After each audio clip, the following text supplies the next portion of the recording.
I'm very grateful that our next guests are joining us. You can listen to the Gaily Show right here on WCPT every weekday at 10 o'clock to hear the wonderful and amazing John Parker and Jim Pounds.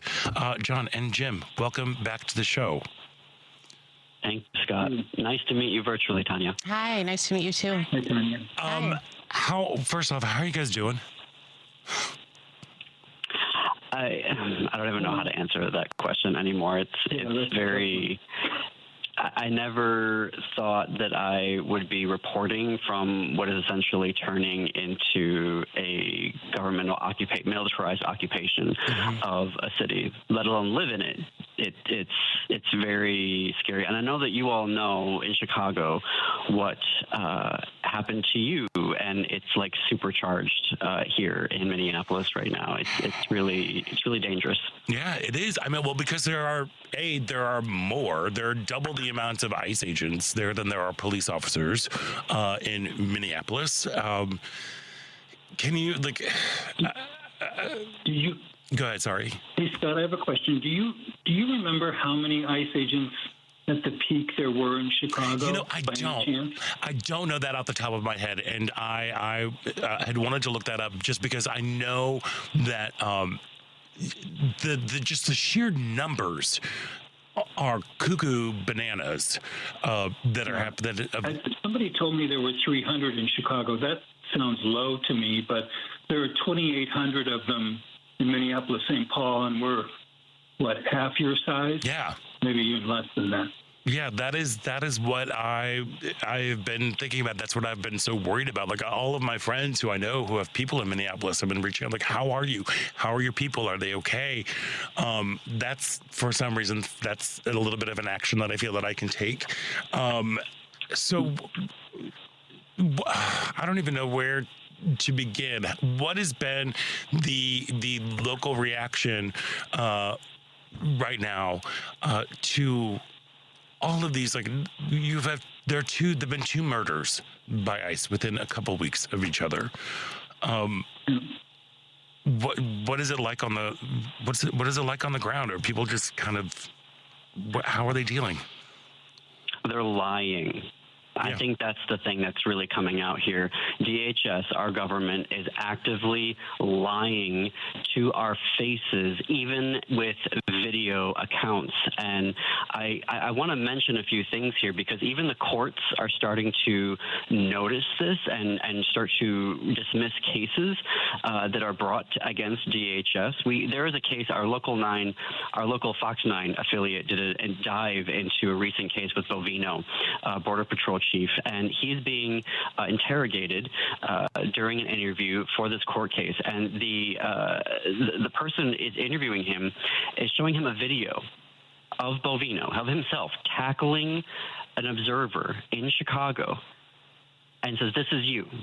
And Bovino says, "No." And the guy says, "Look at the video. This is you tackling this observer." And Bovino says a second time, "No, no." And the guy asks a third time, "This is you." And Bovino says again, "No, that's not me."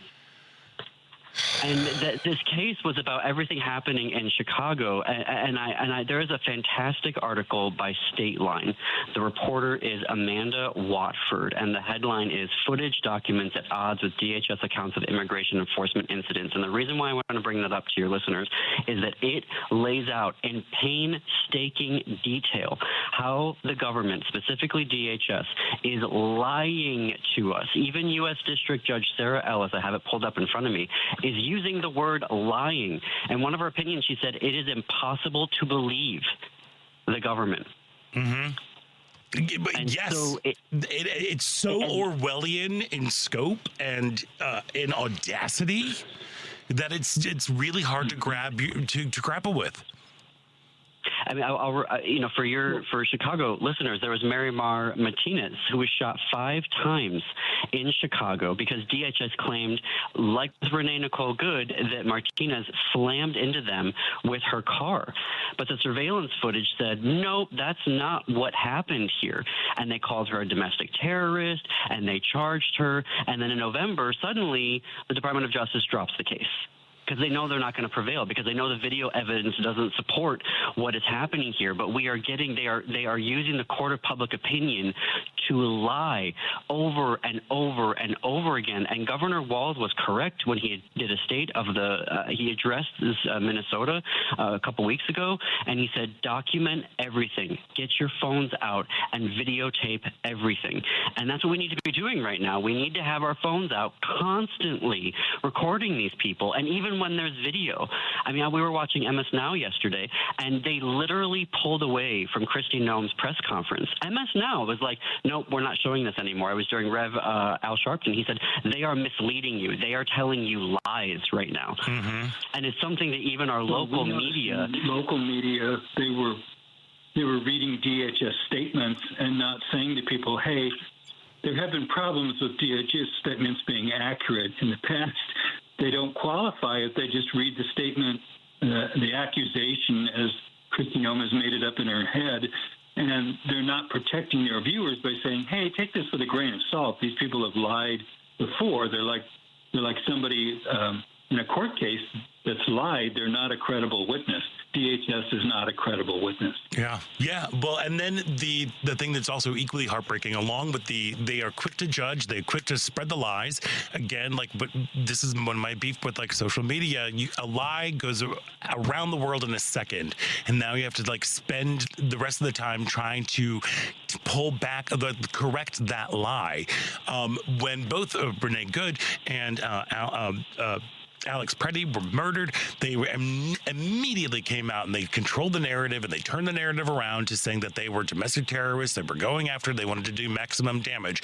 And then they just abandoned all sorts of police work, people just leaving a crime scene, letting evidence go away. Has there been, because you are local in Minneapolis, has there been any more updates about state investigators who are trying to get access to this, to the evidence that has been denied them?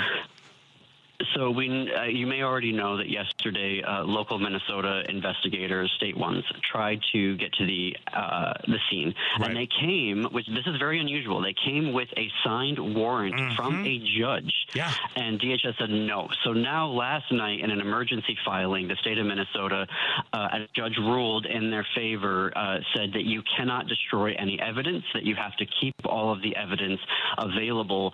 So they filed that last night. A judge has ruled in their favor. At least it's a temporary restraining order. There's going to be the hearing tomorrow afternoon. There's also a case in front of a court around all of Operation Metro Surge about whether they're going to keep going with it. The state sued them over it, trying to get them to cease Operation Metro Surge, get ICE out of here. And there's a third case. There are three cases. There's another case around. So a district judge told ICE and DHS that you cannot attack legal observers. And then the Eighth Circuit said, no, go ahead. You can do that. Use tear gas. And so, yeah, right. And we see Bovino now. We see Bovino literally, because he wants to play soldier man. He is literally, we have video of him throwing green gas at legal observers. And so there's that third case where they're asking the U.S. Eighth Circuit to overturn their ruling and say, no, you cannot use force against legal observers. You're violating First Amendment rights. So what is happening today as far as, after the murder yesterday? It was yesterday. Yeah. Have the protests continued at the sort of velocity they have been over the weekend? What is the general feel out there? So my understanding is that, my understanding is that there is a protest for this afternoon at 1 o'clock downtown, and a number of folks are already saying that they're going to be covering it, particularly Status Coup. I want to give a big shout out to Status Coup. COUP. They have been doing the best on-the-ground coverage from each of the protests and from the scenes where people are being murdered. And Mercado Media is a local organization that also, you go to YouTube and you can watch their live broadcast and catch up on other things. They are on the ground. They are providing the best coverage if you want to see what's happening in real time in Minneapolis. So my understanding is that there is a protest scheduled for 1 o'clock this afternoon. Okay. That's so important to be able to access people who are there directly, as opposed to these, stories that have already been manipulated. Yeah, and part of the thing that's just so frustrating is that this is all just for content. For MAGA. Mm-hmm. They distill things down. They show this, like, the bravado, the violence, the cruelty, which is, as we know, is the point of all of this. And they just distill it down to this, like, a little 30-second clip that they can disseminate to all the right-wing influencers and get that stuff out. They're like, why would you bring a gun to a protest? It's like, well, nobody asked Kyle Rittenhouse that. That's the thing that's just been so frustrating. My friends, so what are you hopeful for that could come out of this? Do you want to take that question, Jim? Because I have no hope. There's no hope. I heard Senator Klobuchar and others call for something I've been talking about for 10 days, which is, if you are a Republican and you don't like this, and you call your Republican representative and tell them how much you don't like this, that's going to be more powerful, I think, than any of us calling our Democratic elected representatives and saying, I don't like this. I think it's the unexpectedness of the right a portion of the right turning against Trump and this that might be helpful. Obviously, defunding and clawing back all the money given to ICE is maybe a pipe dream, but that's the legal direction that the Democrats seem to be going for, to try to stop any more money and get back the money that was already given. I don't know. Yeah. That has a chance of happening, John. I don't know what you think. The government, they need to shut down the government. This is not a Minnesota thing anymore. No. They tried the National Guard in Chicago, in D.C., and L.A. They got shut down by the courts, and they acknowledged in December, we can't do this. This is a lawless government.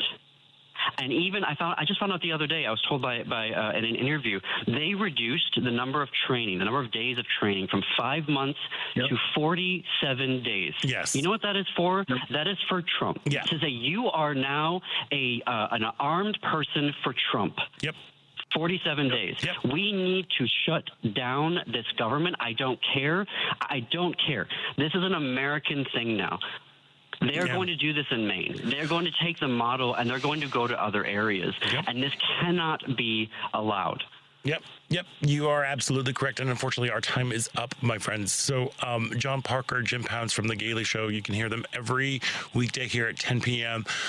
Guys, thank you so much for taking time out today and for shedding a little bit more light, and also just reminding us all that this is a national problem and that this is something with great urgency that needs to be taken care of. Please take care of yourselves. Please Already do. what you're doing by, sending this information, just take good care as you're doing the good work.